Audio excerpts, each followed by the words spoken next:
What's up, YouTube? This is Evie Comics. Welcome to the fifth Wicked Wednesday. I don't know how exactly I want to do that. Every time I come and I do that, I think I do it differently.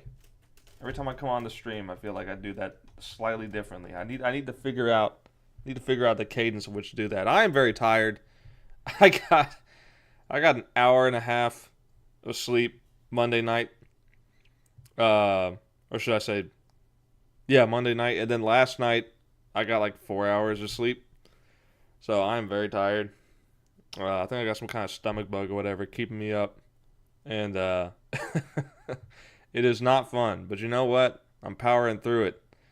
I'm trying to do this weekly stream, and I'm gonna try and keep doing it. Wicked Wednesday. It can't be Wicked Wednesday if it's not Wednesday, folks. So yeah, I did two streams last week. I did Wicked Wednesday number 4, and then Friday I did a stream on the launch of Volume 7 of Little Miss Steele. And let me just tell you right now, you guys are awesome because this within 3 hours of going live, within 3 hours of Volume 7 going live, got 200 views. I think it was like 226 or something like that. And that is incredible. Now, you might think, oh, only 200 and some views in 3 hours? Whatever, bro. That's nothing. But actually think about a space with 200 people in it. And that, for me, that's easy because I grew up going to a church that was pretty decent size. And at any given Sunday, we could have close to 200 people. I don't think we had 200 people every Sunday. I think we came close. And it might have been around 180. So I have a picture in my head about what 200 people looks like. And to imagine more than that, and now to imagine within 3 hours that many people show up to read Volume 7 is crazy. The fact that I got over 200 people that are so excited to read the next volume of Little Miss Steele that they come here and immediately read it is it blows my mind. Absolutely blows my mind. I think that is amazing. And I think you guys are amazing. You know, some people might hear 200 and scoff at it, but 200 immediately going to read it is pretty cool. That is pretty awesome. Thank you guys. It's now up to 553. But it's not like exact. I think it updates it doesn't even update every day. It seems like it updates like every other day or whatever. But this morning I checked it out and it was 553, and that's cool. The last update was like 300 and something. And it just jumps. You know what I mean? Like it's not a live feed. So I don't think there's a way to view like the live feed or anything like that. I don't know what the symbol is over here. I guess that means it's offline or whatever. I have no idea. I have no idea what that symbol means. Um, but yeah, that's the idea with it is that it updates every couple of days, and you guys are awesome. And not to mention, if you look at the rest of this stuff, Volume 1, it was at 16.8 last week, and after I uploaded Volume 7, it shot up by another 400 views. So every time I post a new volume, like 400 people are checking out the comic for the first time. Or maybe part of that is also people going back and rereading some stuff, which I think you would benefit from rereading because there might be some stuff you've forgotten. And I'm going to go over that in this stream. Let me pull up my stream guide document. I always try and bring some kind of document with me so I'm fairly organized with what I'm trying to show, what I'm trying to talk about. But the topics for Wicked Wednesday number 5, ladies and gentlemen, the topic for that will be Little Miss Steele Volume 7, spoiler talk with that, and my nerd store experience this past Saturday. I will talk about that because there's a couple of funny anecdotes with it. It involves Yu-Gi-Oh! So Andrew Rowland, if you're lurking in the chat, I just used your your secret code word. I just activated you by saying Yu-Gi-Oh.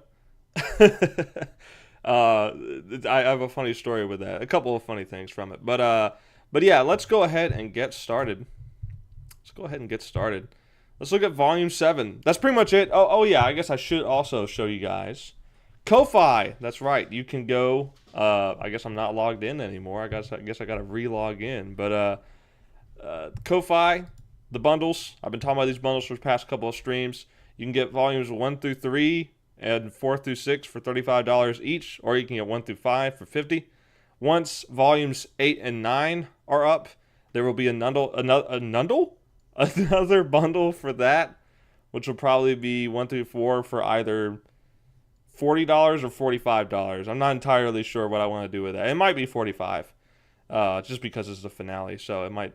The finale, I think, might end up being a little bit longer, or I don't know. We'll see. But Volume 8 is already looking to be pretty comparable in length. Most of the comics are anywhere from 50 to 60 in page count, with only Volume 5 being the outlier, being a very short comic in comparison to the others, which is also why like the bundle 5 for $50 is still like, it's still pretty affordable for me, because instead of spending like $6 per comic, I'm spending like $5 per comic for that one to get it printed. But yeah, but check it out. Go to Ko-Fi, do that. Or, as always, the option for you to get yourself drawn in the background of Little Miss Steel is always there. It's always available for you.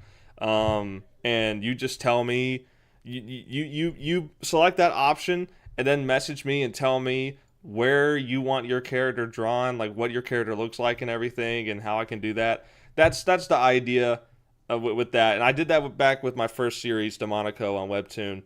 And I want to keep doing that for Little Miss Steel. I want to offer that. And Lock In, too. Eventually, whenever I start making some Lock In stuff, I want to offer that as well. But with all that being said, ladies and gentlemen, enough self-promoting. Let's self-promote Volume 7. So I've already talked about some of the artwork stuff. I've already talked about like most of the little cool artwork things here and there. But there are some that I want to, some pages I want to show that I wasn't really able to show last time because of spoilers. So this time I'll be able to do that, no problem. I won't have to worry about what I'm showing. But yeah, so going through here, I guess I want to get started talking about Amy.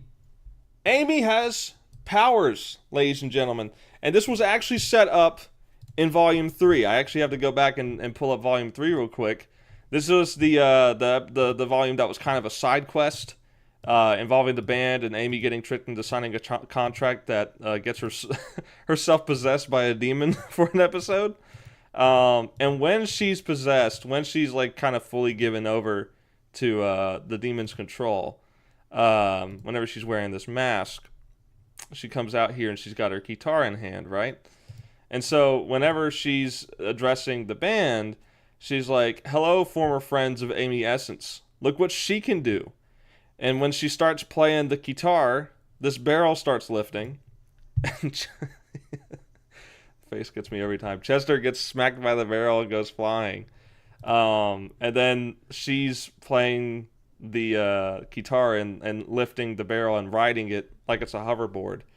So the idea with this, when you're watching it like it's a cartoon, when you're reading this comic for the first time back whenever it released last year, you're probably just looking at this like, oh, okay, the demon's possession gives her the power to play music and lift things with her music. That's cool. That's a cool little thing. But in reality, whenever she got possessed, the demon was just like, oh, she's got some kind of powers. Oh, cool, I can lift stuff. That's awesome. And that Amy didn't think anything of that during the time. None of her bandmates thought of it anything at the time. They're like, no, Amy doesn't have powers. She doesn't have any kind of like magic going on. And lo and behold, Volume 7 comes out and it's like, oh wait, yeah, you know what? Amy does have powers. And there's a few reasons why I did this. One, I wanted I wanted one of the bandmates to be able to interact with the battles and stuff going forward, like someone who can help out V in certain situations. But V is a little V is a little bit different. Obviously, V is going to be like actively engaging in battle, whereas Amy does not want to fight. She's not really a fighter. She doesn't want to hurt anyone. And that's explicitly said by her in this comic multiple times. Instead, what she wants to do, if anything, if she uses her powers, what she wants to do is use it to help people.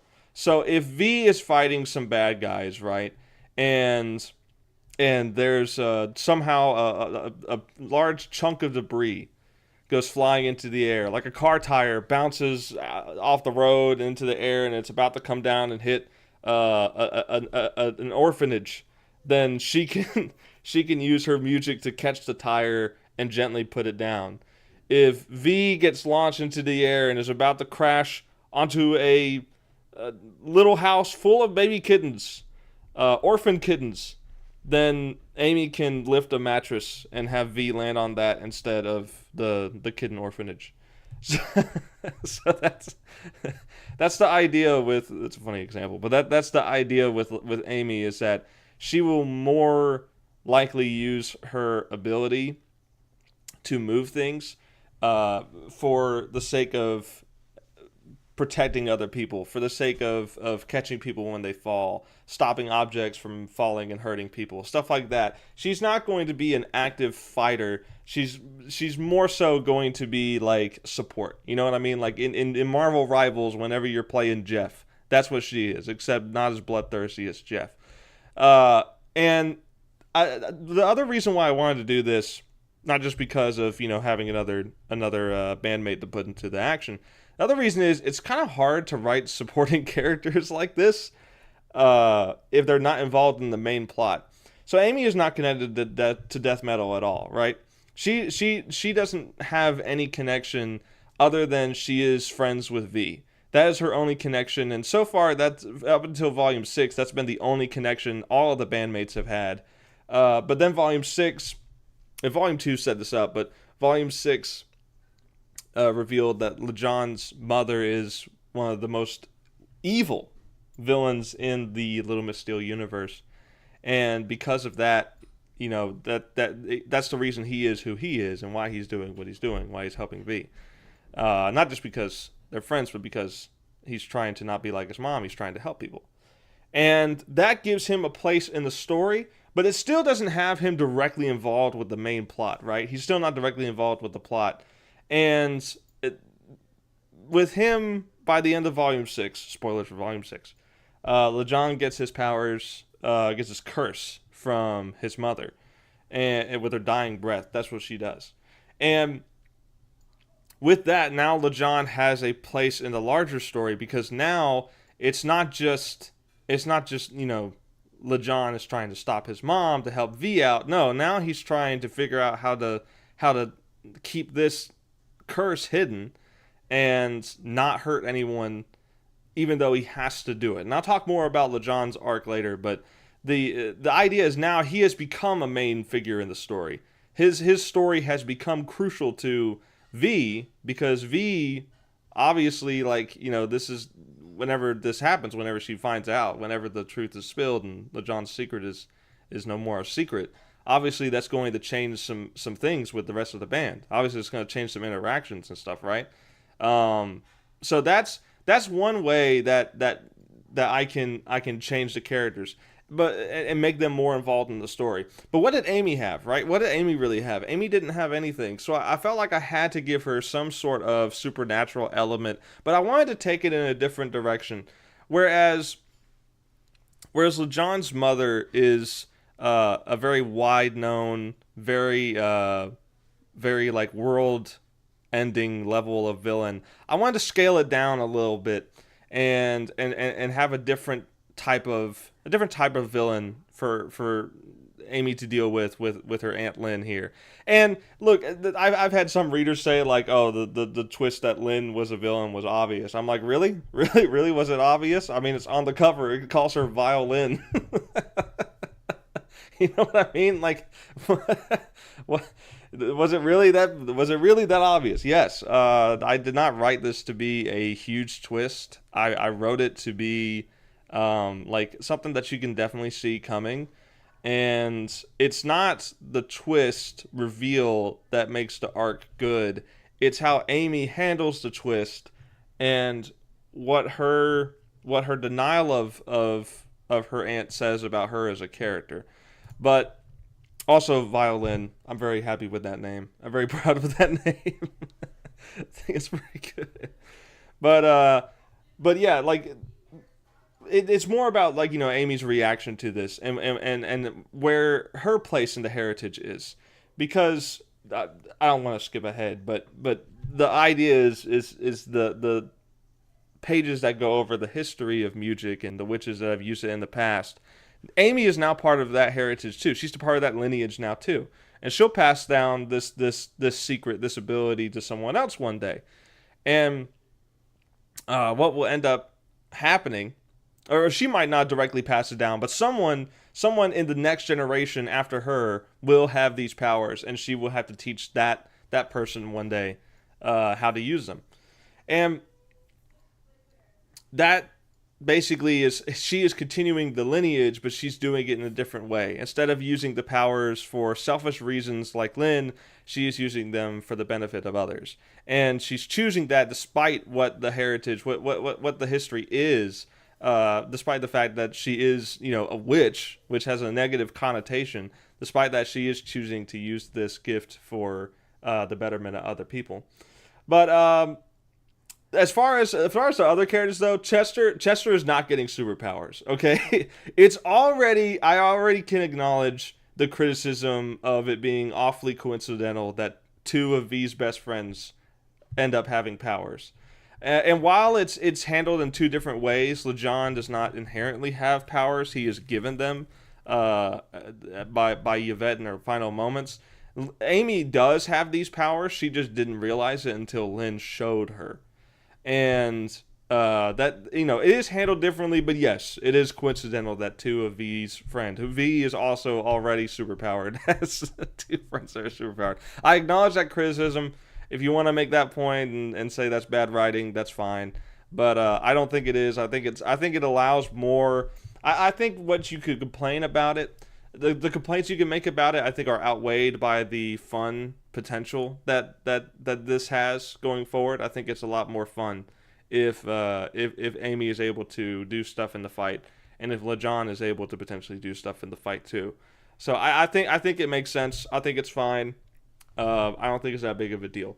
But Chester will not have powers. Chester is not getting powers. His role in the story is that he is the leader of the band. He is the driver of the band, and that will get showcased more in Volume 8. This volume was very much a Amy and LeJohn volume. Volume 8 is going to be a Chester and V volume. Up until this point, V has been like the de facto main character, getting the majority of growth throughout the story. This is my chance to kind of, right before the finale, this of season 1, I should say. This is my chance to flesh out the others and give them cool things to do that isn't just look cool and be friends with V. That's basically the idea with it. So let's see. My next point, I want to go over Lynn. I want to talk about Lynn. This is this character here, this pink-haired woman here, and a certain Amphibian Anthony, I'll call him Amphibian Anthony, once pulled up my artwork on his stream with his little buddies, and was saying that Lynn looks like a Steven Universe character, and that she doesn't look cool or exciting for a comic book character.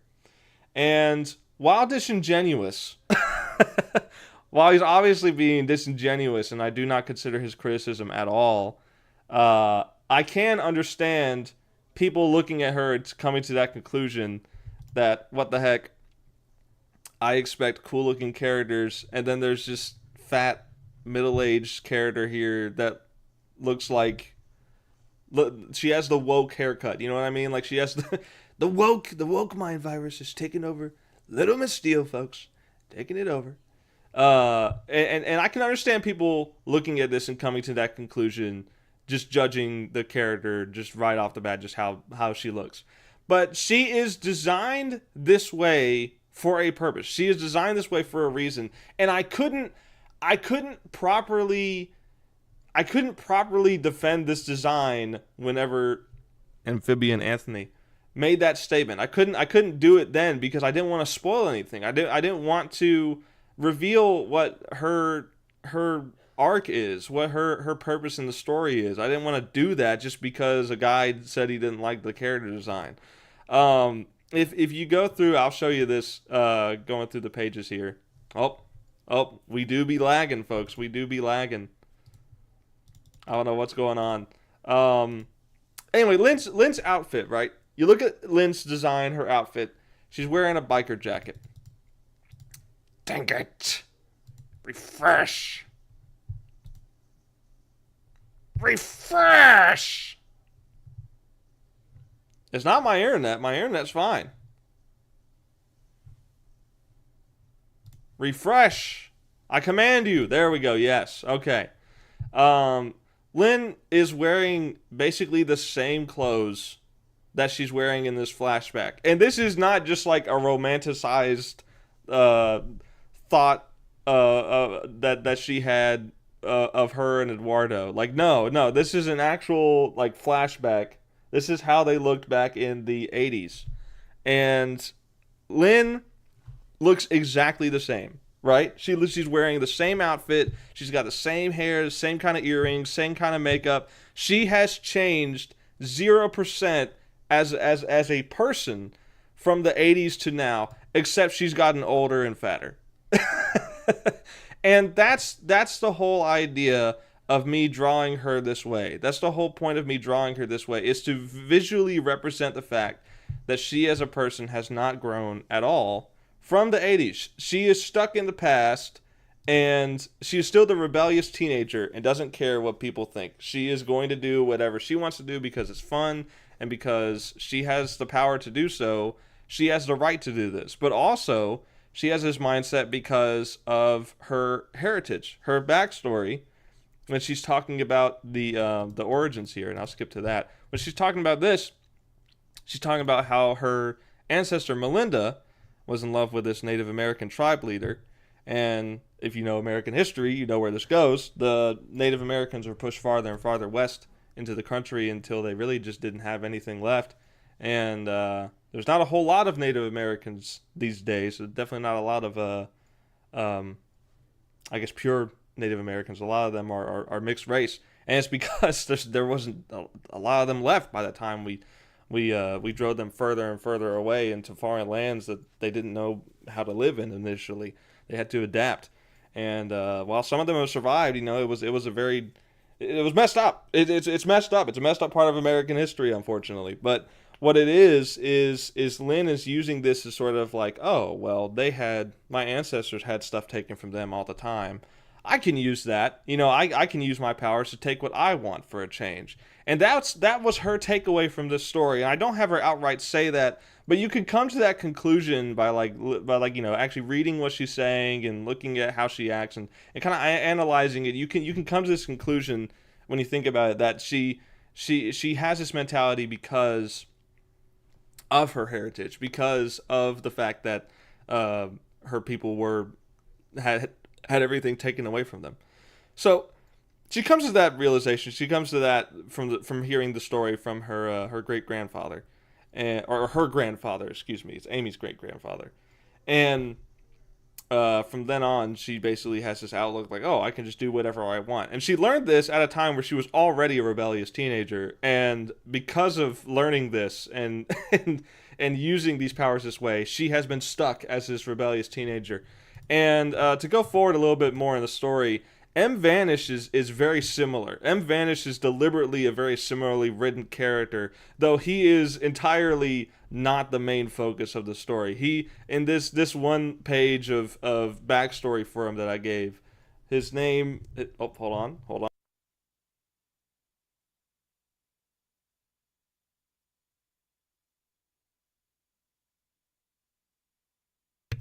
Okay, folks, I am back. M Vanish, I gave him this one page of backstory because I thought it would be really funny. Because what M Vanish is almost he's almost a parody. He's almost a parody of Lin, where where he has a chip on his shoulder from how he was treated when he was young or whatever. And because of that, he's never gotten over that treatment, and he has stayed the same. He has stayed the same person. He's the guy who peaked early in high school, and he just hasn't changed. His name is Matthew Van Ishing, and he's mad. He's still mad to this day that bullies in school told him to go vanish somewhere. it's He's still mad about that. He's acting all tough. He's wearing this kind of punk biker kind of look to him. He's got the do-rag underneath the backwards hat and everything, which, by the way, is taken from M. Shadows, the lead singer of Avenged Sevenfold. And what do you know? Look at that. The store is called Sevenfolds. So that's the idea. He is almost like a parody of a bad guy. He is a parody of a bad guy. He has like his backstory is not important. What he did to get the invisibility potion is not important. Nothing. This guy is entirely not important, and these henchmen aren't important. They are simply here to add another reflection to Lin's character, but also to be obstacles for V to fight and for Lin to reveal her true colors. So that's something that I wanted to do. I wanted to kind of a little bit of misdirection to think like, oh, okay, well the invisible guys are the real bad guys, and then well, turns out Lin is a little bit more of a threat than they are. And while I'm here, I might as well talk about this. These two henchmen are from Volume 2. I showed this, I think, last stream when I was talking about Volume 7. These guys, it's the same guys. They're just wearing masks here. And they're not wearing masks when they're invisible because, well, they're invisible. There's no point in wearing a mask. But, yeah, I wanted to reuse these guys because I'm sort of establishing them as reoccurring just goons. Like, no, they don't really have names. They don't really have any kind of important backstory. Their main gimmick compared to other, criminals in the area, their main gimmick is that they exclusively work for like supervillains. Like they work for Stonehold in this volume, and then the next one they're working for a guy who can make an invisibility potion.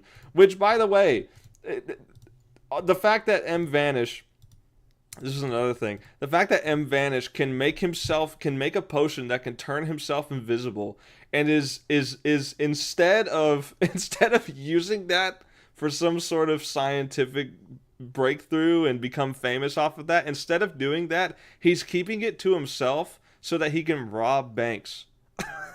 This guy is dumb. This guy is very dumb. And the henchmen are just as dumb working for him. Like they're very short-sighted. They have no sense of the long game. They have no sense of any sort of advantage they can make for themselves if they do things differently. They're only thinking about the here and now, and it's because he is the same guy he was whenever he was bullied in high school. And the same thing with Lin. Lin is not thinking about, she's compared to her sister, right? Let's go back and look at page 1 with Amy's mom and aunt. Also, I guess since I mentioned the woke thing, I guess you could look at these two and say, oh my god, a lesbian couple? Amy has 2 moms? Like, no, that's her aunt. But their designs, right? Going back to the designs, they're both like, they have some similarities, but there's a lot of different, right? There's a whole lot of different here. Amy's mom, of course, naturally looks a lot like Amy, except just older and fatter. And visually, their dresses are very important. Their clothing is very important. I used these few drawings I did of them to tell a backstory without having to tell a backstory, without having to deliver exposition, right? She's got a ring on her finger. That means she's married, and she's got at least one kid. Amy is the oldest of. I haven't decided really how many siblings she's got, but right now the number in my head is 2. I may change that. I don't know. It's not super relevant, but the idea is that she's Lee is a mom, and she is also a Christian. She's got the cross necklace on her. She is wearing that basically, and she's wearing a very like it's a dress that covers like everything. She's not showing any shoulders. She's the only thing she's showing skin wise is her head and her arms and her hand, and that's basically it. She is very modest, even though the dress is a little tight to be honest. She's very modest. She's got a very like very clean cut bob going on with the hair. Like she is very old fashioned, and the backstory idea I had for this was like Lin and Lee learned about the music heritage at the same time. They were both told this by their grandfather, Longsong, who gave this story to them, and both of them tried. Both of them might have tried to learn this magic power, and Lin ends up getting it. And in response, Lee, being the older sister, is like, well, I didn't get it, and this is witchcraft, and I don't like it, so I'm going to rebuke my sister. So she goes ultra Christian, and Lin goes ultra away anything else but Christianity. Is the idea, is sort of the idea that I had in mind for the backstory. Now, this is not anywhere stated or anything like that, but this is just the mindset that I had writing these two. And it's a very short time you get to see with Lee. She's very minor in the grand scheme of things, but visually you can learn a lot about her just by looking at her and comparing her, especially side by side with her sister. That was the whole point. And also, like, I mean, just to further contrast the fact, Lee is married with kids. Lin is not married. There's no ring on her finger. She doesn't even mention a boyfriend or anything like that. She has no kids. There's never any mention of kids. In fact, if she did have kids, why is she visiting her niece without bringing them? Like, that's the whole thing. That's the whole kind of idea with this Lee has settled down. Lee has, found fulfillment in life besides just herself. Lin is all about herself. And she'll visit and do stuff like that. She'll visit the family every now and then for like maybe Christmas and stuff like that, at Thanksgiving maybe. But it's all because she wants to get Amy to realize she has these powers, if she has them. And if she doesn't, she'll move on to the next niece or nephew and try and pass down her idea of what music should be used for to the next generation, because that is ultimately her responsibility to do, because Lee has kept this hidden. She's kept this hidden from Amy because she doesn't want her to do anything with it, because she's totally rejected the heritage. And this is the core of this volume is, what do you do with your family history, right? What do you do with your family history? Let's say like you have a family member in your past that's maybe not even that distant. Maybe it's only like one generation behind you, but that has done something very bad, right? Done something very illegal. Maybe they got caught in it. Maybe they murdered someone. Maybe they did something that I can't say on YouTube because they'll demonetize me. What if you have a family member who has that in their history? What do you do with that information? Do you let that consume you, make you, just feel like your name, anywhere you go, you say your name, you're bringing bad vibes with it everywhere? Do you try and change that name, or do you reject that name entirely and make sure everyone knows it? You know what I mean? Like, and that's what, gosh dang it, Star Wars. That's what The Rise of Skywalker tried to do. It tried to say that Rey is rejecting her family heritage and taking on the name Skywalker in an act of rebellion against Palpatine. But like, am I to believe that Palpatine is the that Sheev Palpatine is the only person with the last name Palpatine in the entire galaxy? Is that really the only lineage of Palpatines in the entire galaxy? No, there's probably many more. There's probably more Skywalkers. But why I don't like that ending is because it's actively like they chose to kill all of the Skywalkers. Every single member of the Skywalker family is dead. There is no more lineage going on here. And even though she might take on the name, she is not a Skywalker. She is not by blood a Skywalker. So it would be weird if Lee changed her last name. Now she got married, so she did end up changing her last name. But it's not like her going to the courthouse and legally changing her name. Like, no, like it's done by marriage, like the usual way when people change their names, right? If the story ended with Kylo Ren and Rey getting married and her taking his name, I would say that's cheesy as hell. But it would still make more sense than what we got. Anyway, I'm sorry for ranting about Star Wars. I feel like I do it almost every stream. There's infinitely bad stuff to talk about with Star Wars. And maybe one day I'll talk about The Mandalorian and Grogu. I don't know. I've been tempted to go watch it. Even though I have zero interest, I've been tempted. But anyway, let me get back on track here. So there's multiple different... Lee has entirely rejected the family heritage. Lynn has fully accepted it, but interpreted it in her own wicked way. And Amy is sort of in between. She's not sure, right? At first, she thinks the world of her aunt. She thinks she's the coolest person alive. And she wants to be just like her. She's obviously fighting her mom's influence and having more of a kind of punk rebellious look.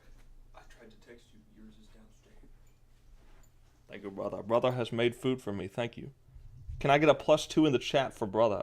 It's good food. I can't close the door. It's okay. I'll close the door.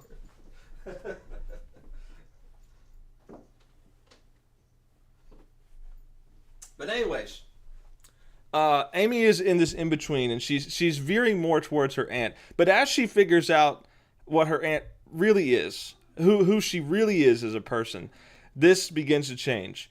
Amy still is herself. She hasn't changed as a person from the beginning to the end of this. Her character hasn't changed at all. She is simply taking a stance against what her aunt's actions are. Not the heritage. She's not denying her heritage. She's not rejecting it and turning away from it. She's accepting it, but also accepting that her aunt is in the wrong here and that she needs to be stopped. And that's why this moment, whenever she's learning early on, she's trying to learn how to use music, and Lynn is telling her like, don't use your care, don't use your emotions to influence your music. It gets too inconsistent. And this is because in Lynn's experience, she's had very little care for anything else other than herself in her life. And whenever it comes to this finale moment of this volume where Lynn is using her power against V and beating her up, this is this moment when Amy finally uses it and lifts up her aunt to stop her from playing the violin for a moment. She's like, this is a triumphant moment for her, because she is at once accepting her heritage but denying her aunt's influence and choosing to use this gift for something good, something better. And whenever it's her turn to pass down the family secrets to whoever it is who inherits it next, she's going to have a much better story. She's going to have a much better telling of the story to the next generation. So that's the whole idea. That's the whole theme of this, is heritage. There was a similar thing with Volume 6 with LeJon and Yvette, but that had more to do about power and its corruption. And LeJon's arc, which I can go ahead and talk about now, LeJon's arc is also in this volume, also sort of carrying on that. It's sort of taking it from where it left off in Volume 6 and picking it up right here immediately after. So he's been feeling sick for like the last week now. Towards the end, he's just getting sicker and sicker. He thinks he's got the flu or something. He's walking all wobbly and awkward and just trying to go out for a walk or whatever. And by the time he does this, it's been shaded, and I did this very specifically. Like, I wanted to show the sun peeking through the clouds to show that there's a spotlight here. There's some sun peeking through the clouds, but it is a cloudy day. It looks like it could rain potentially. And I set that up without really paying too much attention to it. I wanted to visually showcase that so that by the time it gets to this point, you're familiar with the fact that it's a cloudy day and every now and then the sun comes out. So while LeJon is on this walk, the shadows are gone. The sun is coming out, and you get this gradient fade from an orange tone to the screen, to the panel, to blue, which is what it's been over here. And you can see, like, his hair's turning white, his skin's turning gray, his pants are loose now because he's just becoming skin and bone. He is bad. He is not doing good. He is about to disintegrate. And it is his lucky day that this opportunistic mugger walks over, and as he's blinking and closing his eyes and running out of life, he sees this guy approaching, hallucinates his mom, and lashes out, awakens, chooses to use his power just out of just instinct almost to do this and save himself. And we go through a little bit more of this. Also, cute anime eyes, Amy puking whenever Lynn keeps mentioning her and her dad used to date. It's a good running joke. I think that's funny. Very in character for a teenager to do. But we get to this point where LeJon has drained this guy. His soul is out. He's not a lifeless husk because he is still technically alive. He's just a zombie. He just exists to just wander around and not really do anything. He doesn't have any control of himself. He's more or less an animal at this point. He's more or less just an animal. And there's a difference here, and there's a specific thing that you had to look back at with Volume 6. There was the scene where Yvette captures Lil Masteel, and when she wakes up, she's not a zombie. She's weak, she's drained of energy, but she's not completely drained. And that's important for later because LeJon notices this. LeJon knows that he can hold back how much he drains.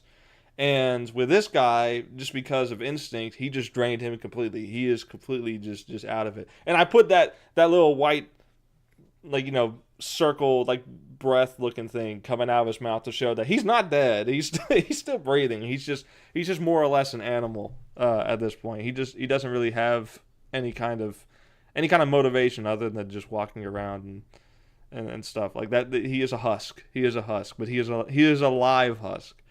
And once again, the lighting has changed to show them in the shade.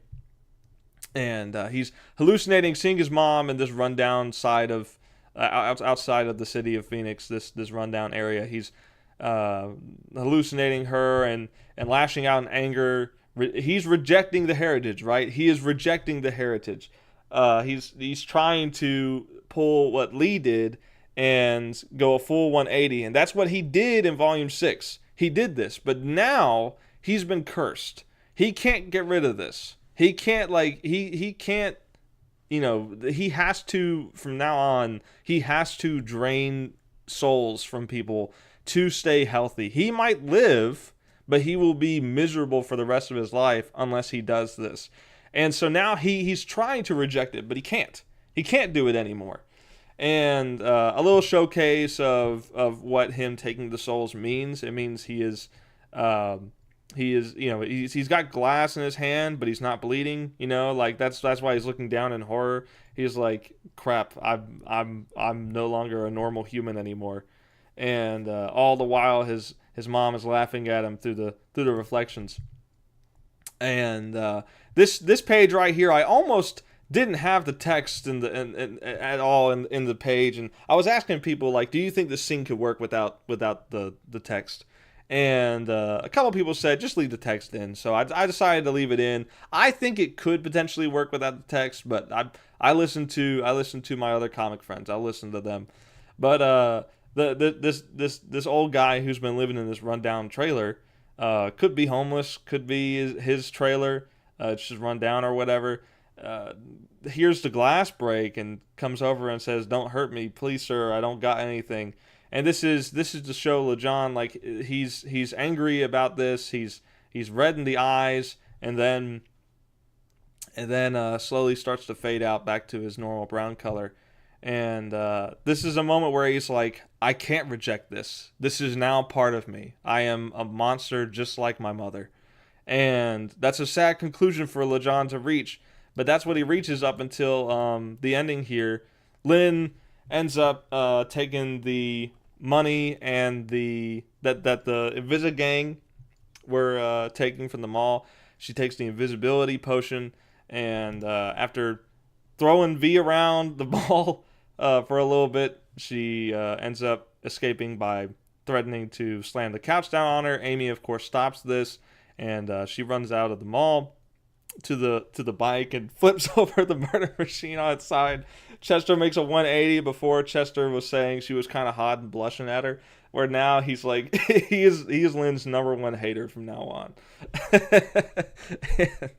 and and she drives off. The little detail of the motorcycle still moving with no one sitting on it, I wanted to throw that in there. And you can see her silhouette here following behind LeJohn and going into the base. The number 3 is being hit. And the idea, like, again, because Lynn is not someone who is thinking about things. She is just doing stuff in the now because it makes her happy. It gives her what she wants. She doesn't even know what the code is. She's guessing codes, which would probably be like, Eduardo's birthday or the day that he and Lynn met, whenever, like the month and the day, or maybe the year, and like that's what she's doing. She doesn't even know if that's the code or not. She's just doing this, and if all else fails, she's gonna try and break the glass eventually. But that's the last ditch effort. Once she gets the book, she might be able to use that power to force her way out the hard way. But she, again, like I said, she's a very like in the moment, not a well thought out person. And LeJohn here is just, he still thinks he's hallucinating. He has no idea what's happened this entire episode. He has no clue what's been going on. But all of a sudden, here she is, and he's like, okay, well, if you're gonna try and threaten me, then yeah, you're gonna get the business. And you get this page, which I wanted to do black and white. Again, I asked some fellow comic friends of CG to decide which looked better, the colored page or the non-colored page, and they all said the black and white with the red eyes looks really cool, so I decided to go with that. It also kind of gives off like old school horror movie, like Frankenstein and stuff like that, Nosferatu, that kind of thing, which, by the way, speaking of black and white media, I think I am going to watch Spider Noir. I wasn't sure if I was going to, but I saw a clip of a fight scene, and it is so cheesy. It is so old school movie in the way it's shot and acted. I think I will watch this just for the experience. It looks very fun. But yeah, so anyway, he takes the soul out of her, but if you notice, he doesn't drain her all the way. And this basically is how LeJohn can, in the future, try and hide this condition he has from everyone else. He can sneak away every now and then whenever he starts feeling bad. He can sneak away and drain someone who he wouldn't mind doing. Like, he wouldn't mind doing that too. Like, so a criminal or something, he can find a criminal and rationalize in his head, like, okay, well, this guy is bad, so I can take the energy from him. Not all the way, but just enough to knock him out and make me feel better for a couple more days. But that's what LeJohn has to do for the rest of his life. So the question is not if he can keep this hidden. The question becomes, how long can he keep this hidden? And what will his friends' reactions be whenever they find out that he is just like her? So that's kind of that's the point that I wanted to leave LeJohn on for this volume. Is him doing this, and while V looks suspicious about how LeJohn did this, she's not exactly questioning it in this moment anyway. So, of course, Chester is all hurt about the murder machine, and the name Requiem. I looked up characters named Requiem from other like comics or video games or whatever, and I couldn't find anything. So I said, yeah, okay, I'll take Requiem. Awesome. I think it's a fun name. It basically it makes her sound like this super cool and reckless reckless musical based hero, even a villain potentially, but she's this sweet innocent wouldn't hurt a fly type of person. I think that's funny.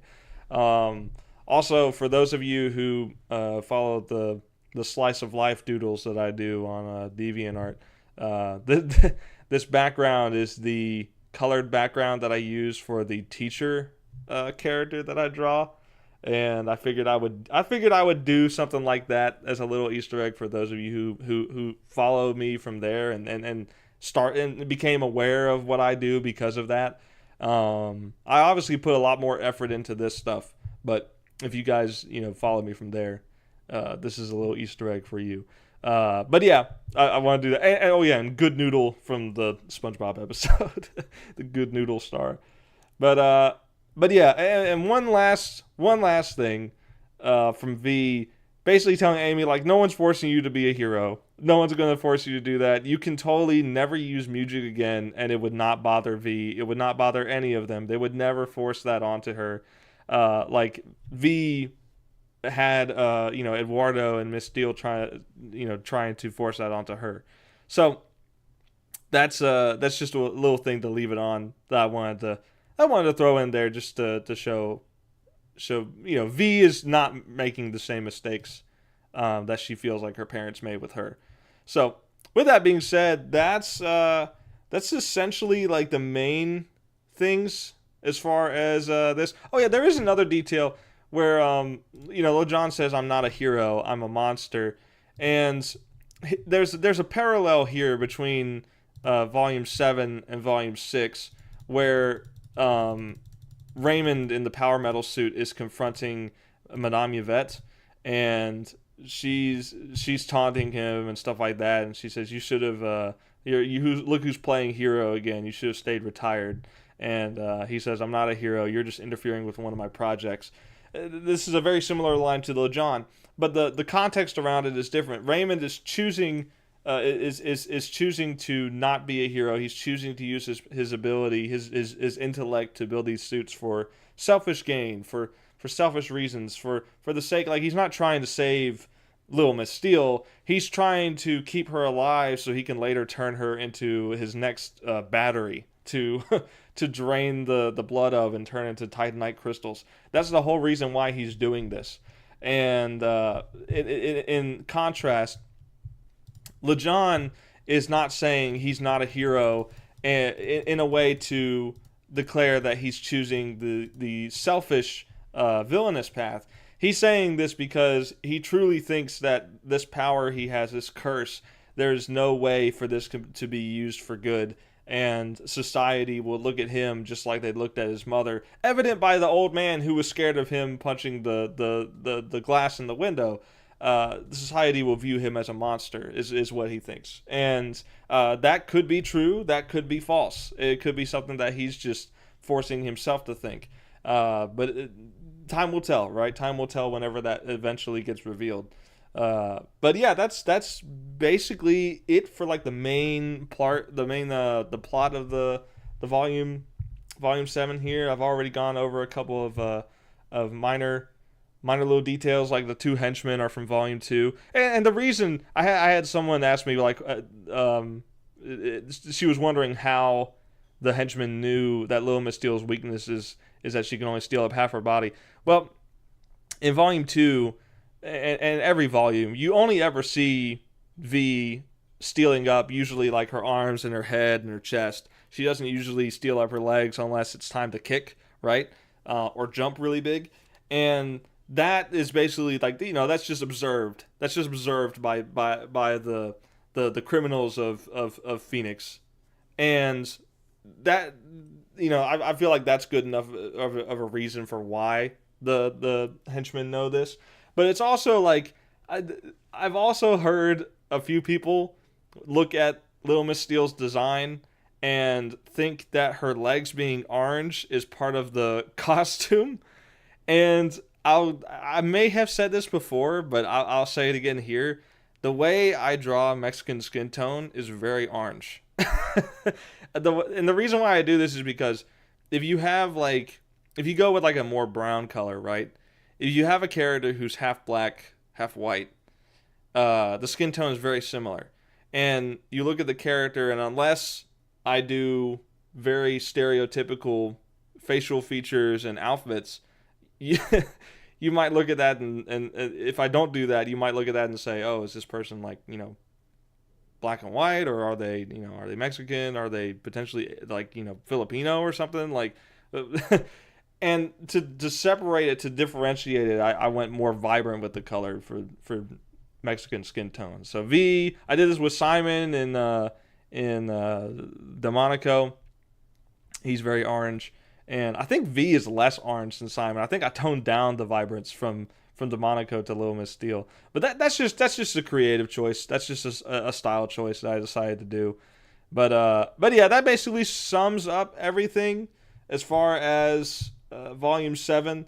It was a very fun volume to make. It was very fun to write this story and translate it from the novel version into a comic. It was very fun to do that. The last thing I'll say, I'll do a little anecdote about the Yu-Gi-Oh tournament I went to. There was most of the time, like Saturdays, I try to go to like a local wrestling show, and I say local, but it can be anywhere from like 30 minutes to like two hours. So local loosely sometimes, but every now and then, like weekends, I'll try and do that on Saturday. But there wasn't really anything going on this weekend near me, so I didn't really feel like driving that long of a distance. So I was looking for other events, and lo and behold, there was a Yu-Gi-Oh tournament that was suggested to me on Facebook, and I was like, "What? People are still playing Yu-Gi-Oh? People are still holding local tournaments? I didn't think this game was around anymore, really." I thought the Yu-Gi-Oh was kind of dying out, but it turns out that there's some guys still playing it. So I said, okay, you know what? Let me go and check this out.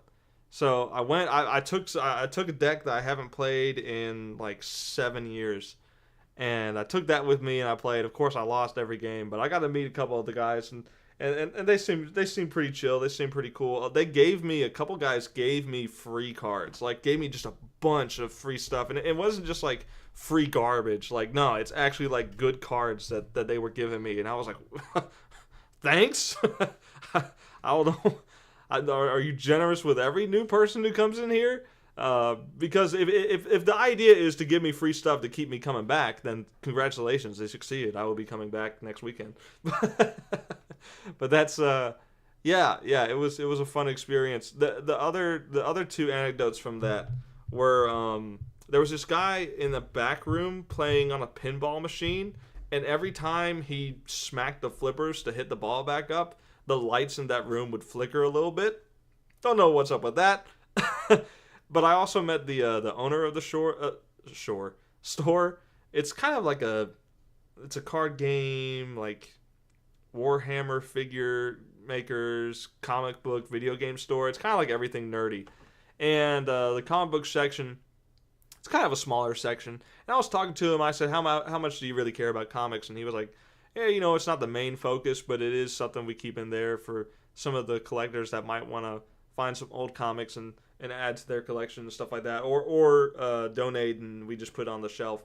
And I was telling him, I was like, what do you feel about local comics? And I talked to him for about 20 or 25 minutes talking about my comic and why I'm trying to get it out there and stuff, and we both kind of agreed that modern kids entertainment is not what it should be, and I told him that I'm trying to fix that with this comic. I'm trying to become the solution for it, and he really liked that idea. So he said, you know what, just go ahead and bring it in sometime, and we'll put it on the shelf. So I'm planning on bringing that to him either tomorrow or Saturday at the latest, and putting it on the shelf and seeing if I can get some more sales that way. I think that would be pretty cool. So, with all that being said, that's basically all I've got for this stream. Thank you guys so much for reading Luma Steel Volume 7, getting it to 200 and some views in a matter of 3 hours. That is really awesome. That is really. I think last time, Living Dead Girl, it took 12 hours for it to hit 200 views. So this stuff is growing faster, and I really love that. I love that you guys enjoy this and are just itching to read it as soon as possible. It gives me a lot of motivation to keep going, to see you guys enjoying this. So, but yeah, you guys really just love this stuff, from what it seems like, and I'm glad you do. I'm going to keep making it. Volumes 8 and 9, those are the last 2 of this first season, of this first arc, and it's going to be huge. It's going to be huge. It's going to be humongous. You won't believe the size, the scale of this story. It's going to be magnificent, folks. You're going to really enjoy it. So stay tuned for that. More updates to come with it. And thanks so much for watching this stream. I'm always going to prioritize the art over the YouTube side of things, just because that's where my passion is. My passion for YouTube died many years ago. But I can still do this and try and give you guys something to chew on until the main course is delivered, which is, of course, the volumes. So thanks so much for watching. Until next time,